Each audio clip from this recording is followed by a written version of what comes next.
Hi guys, we now have an understanding of what a differential equation is, and we also have an understanding as to what it means to be a solution of a differential equation.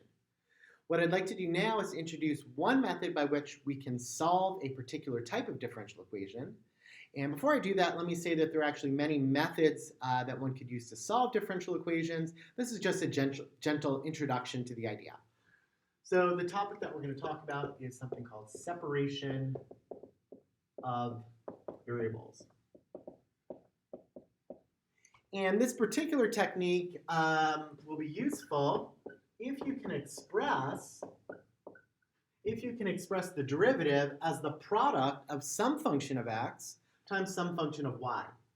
So in this case, if I let f of x equal x squared, and I let g of y equal y, then we can see that we can express dy dx as a function of x and y. So now that you have that idea,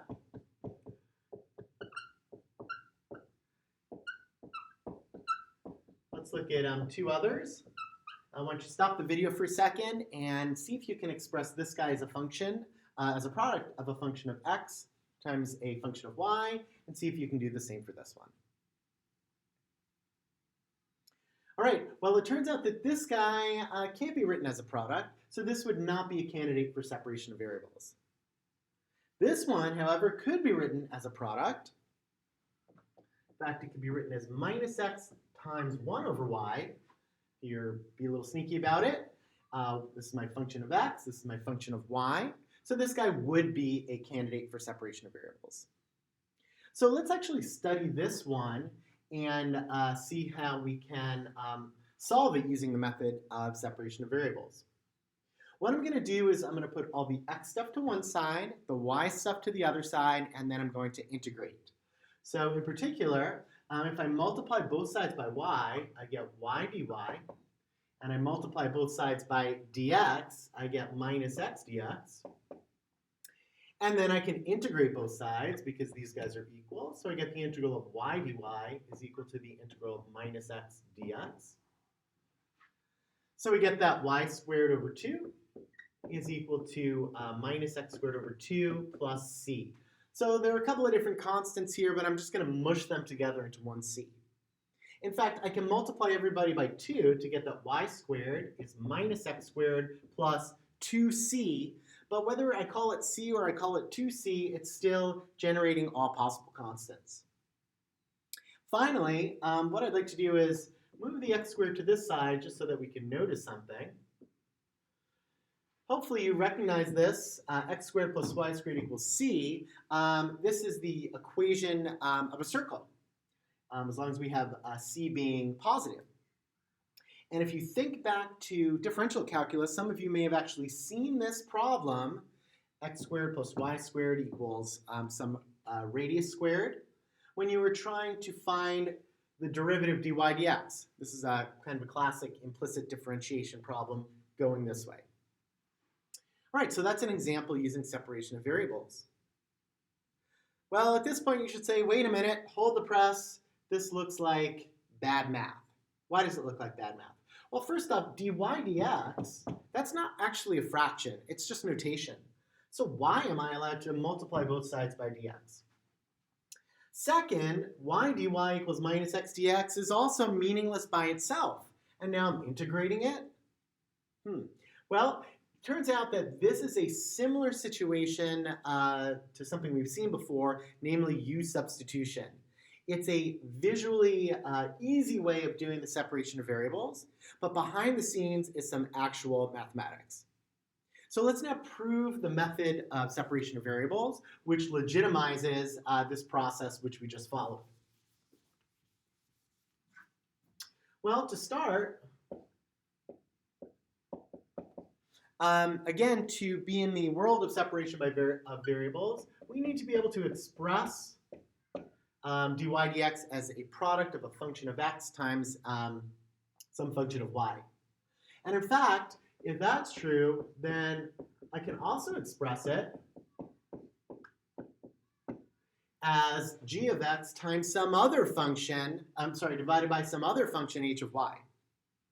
So in other words, just as an example, if f of y is equal to y squared, and h of y is equal to 1 over y squared, sorry, if h of y is equal to 1 over y squared, then isn't multiplying by f of y the same thing as dividing by h of y, right? Because if I take 1 over y squared, I get the y squared back. So small caveat, I have to make sure that this isn't 0, otherwise I wouldn't be able to do this game. All right, so we're going to assume that that's not 0. Well, at this point, I'm going to multiply both sides by h of y. So we have h of y dy dx is equal to g of x. So these guys are now, this is a product over here. This is a function of x over here. And what I'm going to do now is I'm going to integrate both of these guys with respect to x. So I'm going to integrate h of y and leave a little bit of space there, dy dx. So I'm integrating this thing, and that'll equal the integral of g of x dx. So you may remember from implicit differentiation that part of the process is to expand out the y and think of it in terms of y of x. So I'm going to write that here. So what I mean by that is if you think about a line, for example, I could express it as y equals 3x plus 3, or I could recognize that this y is some function of x, and I can what's known as unsuppress the x.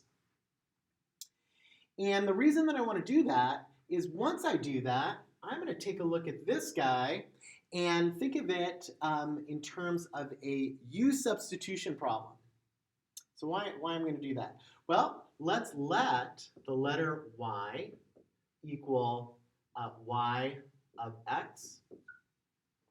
Then dy is going to equal dy dx, so the derivative of that dx. So I'm doing U substitution. I'm just using the letter y so that this integral becomes h of y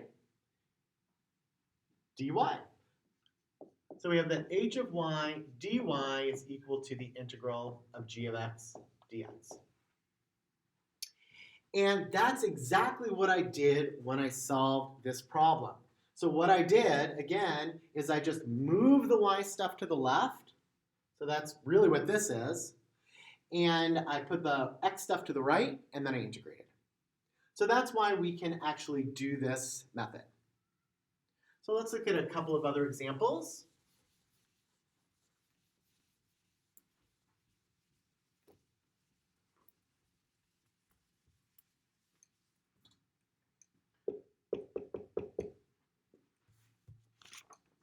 So let's try to solve this differential equation. dy dx is equal to ky, and I'm going to put a little bit more information about this. I'm going to say that y is going to be greater than 0. So the rate at which this stuff is changing, is equal to some constant times the amount of the stuff. So you may recognize that as the process of exponential growth or exponential decay. So let's see what happens when we solve this using separation of variables. Well, can we solve this as a separation of variables problem? So I invite you to once again pause the video and see if you can come up with a function of x and a function of y. All right, well, you could say that f of x equals k as an example, and g of y equals y. So in this case, I know there's no x there, but this is just like f of x equals 3 or f of x equals 10. It's just a constant function. Okay, so let's employ the differential equations method. Let me divide both sides by y. I can do that because y is bigger than 0. Quote unquote, multiply both sides by dx, and then integrate. So integrating, I get the natural log of the absolute value of y, but I just I just need to write the natural log of y because y is a positive value. And this is equal to kx plus c. I then need to solve for y, and I can do that by exponentiating both sides. So we have that e to the ln y is equal to e to the kx plus c. The right-hand side becomes e to the kx times e to the c. The left-hand side becomes y. So we have y equals, well, e to the c, I'm just going to call that a constant. Because again, if I take all of my constants, exponentiating them, I could just call that a. And then we have a times e to the kx. All right, so here we have it. Here we have an exponential growth if k happens to be positive. So for example, if this is 0.2, then the rate of change of the amount of stuff with respect to x, or maybe with respect to time, is 0.2 times the amount of stuff that you have. That's how fast it's growing. If k happen to be a negative value, say negative 0.2, then that's how fast the amount of the stuff is decreasing. As a final example, I want to revisit the problem that we saw in the first lecture where I gave you the solution to the differential equation. Now we're actually going to find it. So I'm thinking of the equation dy dx equals 100 minus y. And this was y was going to be greater or equal to 0 and strictly less than 100. So this was the problem with calculus, percentage of calculus problems that a student could solve. So we're going to use this and we're going to find the solution that I gave you in the first differential equations lecture. So at this point, you actually have enough tools to solve this. So I'm going to give you a couple minutes, or just pause the video, give yourself a couple minutes, see if you can solve it. All right, first thing we need to do is find a product of x and y. Well, this guy's a difference. Can we be sneaky about it and add a product? We sure can. One of the oldest tricks in the book is to multiply by 1 to get you something that you need. This is a trick that's used, for example. You guys have actually used this for a long time now. If I want to add fractions, I'm just multiplying by a fancy version of 1. So doing this, I now have some function of y, 100 minus y, and I have a function of x, namely 1. So we can think of this guy as f of y equals 100 minus y. We can think of this guy as g of x equals 1. All right, so let's divide both sides by the 100 minus y, and I can do that because I know that y is less than 100. It's not equal to 100, so I don't have a division by 0 problem. The right-hand side just becomes dx, and now I can integrate. So to integrate this guy, let's use u substitution. We have u equals 100 minus y. Du is equal to minus dy, because of the derivative of 100 minus y. Bringing the negative over to the other side, we see that this is the integral of 1 over u times minus du. And that's equal to the integral of dx. So there's really a 1 here. So this becomes an x plus c. This left-hand side is minus ln of my u, which is 100 minus y. Once again, I actually don't need the absolute value because I know that y is stuck in between 0 and 100. And now I need to solve for y. Well, let me use a property of logs, which says that if you have something out here, you can actually put it up here. And now let me exponentiate both sides.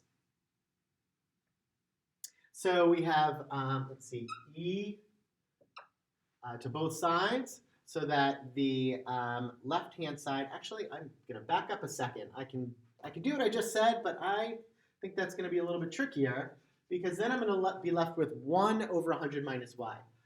So I'm going to give you guys a second. Put this on pause. Think of another step that you could do here. All right, so hopefully you said, let's just multiply through by negative 1. And then after I exponentiate it, it's going to be way easier. Multiplying by negative 1, I get negative x plus c. I could still just write it as plus c because, again, the constant will absorb any sign. Now let me exponentiate it. It's going to be a lot easier than my original method. E to the ln of 100 minus y is 100 minus y. This is e to the minus x times e to the c. And again, e to the c is just a constant. So let me just call this a e to the minus x over here. And I have 100 minus y here. So now let me solve for y. So I'm going to add y. I'll bring it to that side. And then I'll bring this guy over to this side. So we have 100 minus a e to the minus x. Now, if you remember this problem, this is what the graph looked like. This is what the graph looked like. So I actually have some additional information. I know that my graph is going to go through 0, 0. So why don't I plug it in to solve for my constant a?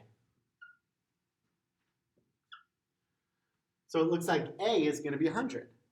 And we then get y equals 100 minus 100 e to the minus x. And that's it. You can go back to that first lecture to compare and see that that was the answer that we got. So in summary, separation of variables is just one method that can be used to solve differential equations. And in particular, it can be used if you can write your differential equation as the product of a function of x and a function of y. Thanks for listening.